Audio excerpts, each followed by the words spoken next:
Now, your forecast first, sponsored by Matex Heating, Cooling, and Plumbing. We've enjoyed a dry and quiet Thanksgiving across the region, seeing mostly cloudy skies. Some of us lucky enough to get some sunshine in the afternoon. If you didn't get any, there will be some more to come as we go into the weekend. Currently now, as the sun has set, temperatures now slowly falling. We're at 44 in Champaign, 45 in Mattoon, Paris at 46. Overnight tonight, I do expect temperatures to drop down into the mid to upper 30s out there. A mostly cloudy sky expected. We'll be watching for south and west winds 5 to 10 miles an hour. No rain expected tonight. Next week, cold air is coming, wind chills in the teens and 20s. We may even mix some isolated snow showers in the board. We'll talk about that and more later on in the show. WCIA 3 News at 6 starts right now. Now on WCIA 3 News. A man is dead after an early morning shooting. What police know so far.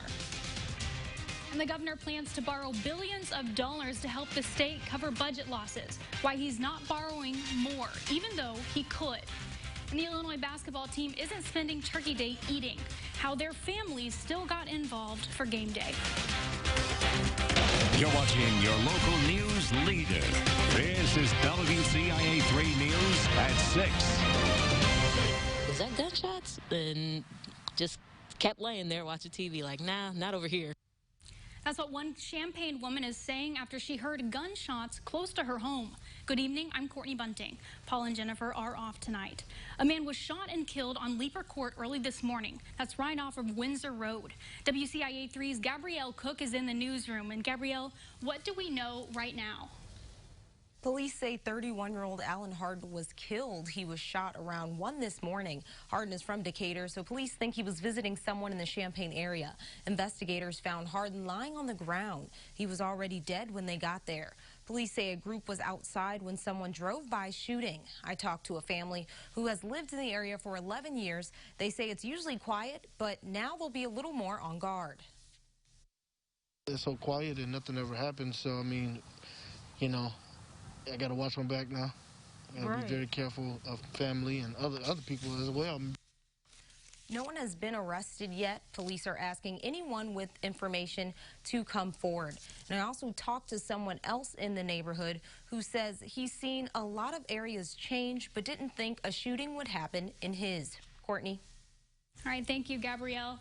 And this also marks the third deadly shooting in 2 weeks in Champaign. On the 13th, 16-year-old Garyante Brown was killed on 6th Street. And on the 14th, Chantel Harrison was shot and killed on Hill Street. And a Mattoon man is in custody for hiring someone to murder a drug dealer. 28-year-old Cody Cords was arrested last night. Police say he hired someone to rob and murder at least 2 people at a house in Champaign. That house was being used for heroin sales. Police say Cords planned their murder so he could get cash, drugs, and guns. He even went as far as to get a gun for the killings. That's when police arrested him. And no one was hurt after an apartment building caught fire in Taylorville. It happened last night near Grand Boulevard and Fairway Avenue.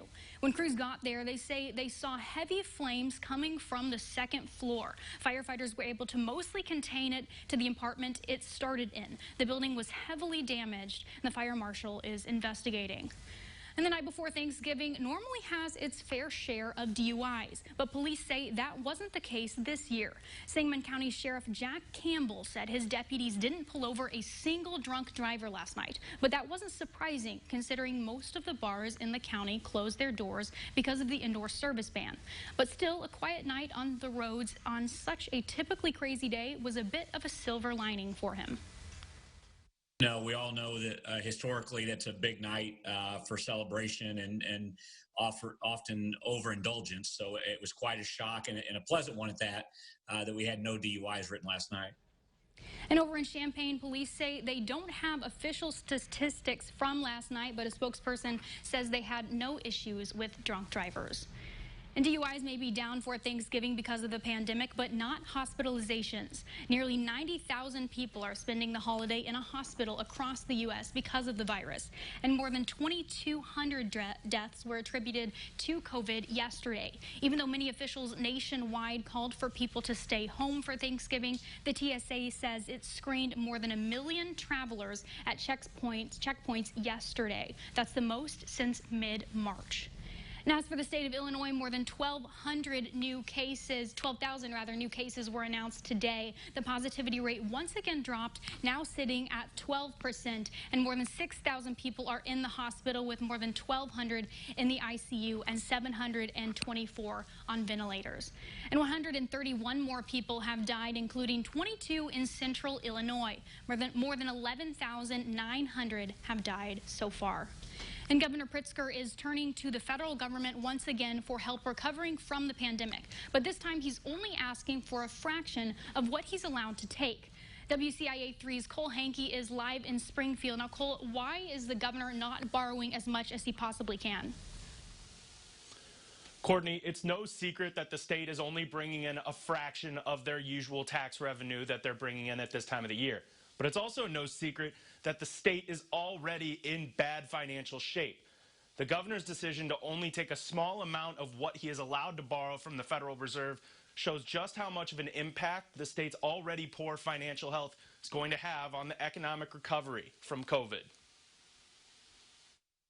Governor Pritzker could have borrowed up to $5 billion from the Federal Reserve, but he won't be taking all of it.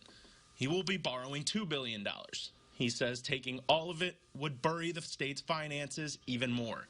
Although the General Assembly authorized as much as $5 billion of borrowing from the Federal Reserve, I am very reluctant to saddle our state with that large an amount of short-term debt. I believe it would be irresponsible to borrow that entire amount. He says the plan is to pay it all back ASAP.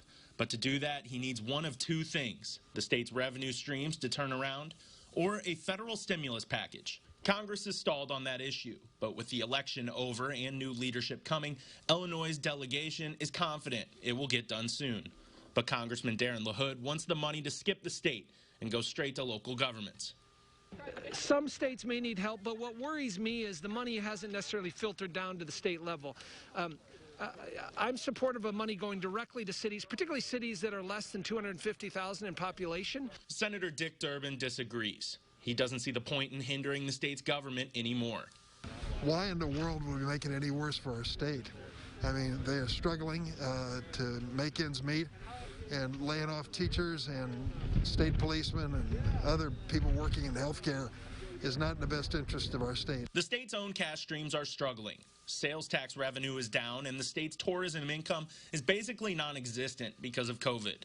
So borrowing this money is one of the few ways for the state to recover what's already lost. And the state legislature already decided that the governor could borrow up to $5 billion as well. They decided that back in May. That was meant to help balance the budget. Courtney? All right, thank you so much, Cole. And the state comptroller's office says the state's current bill backlog is nearing $7 trillion. The state's and cities' money problems during the pandemic are already leaving positions like police officers and firefighters unfilled. And food isn't always a guarantee for some on Thanksgiving. How volunteers are giving back today. Plus, you normally think football would be the sport of choice today, but not when Illinois basketball is playing. And I tell you what, the weather today, great for football maybe, but even basketball indoors. We missed out on any rain or snow today. 1 in 3 Thanksgivings traditionally has measurable rain or snow. Not today, though, Courtney. Fairly average out there. Highs in the mid to upper 40s. We do think some chances for more precipitation are on the way. We'll talk about that coming up after this.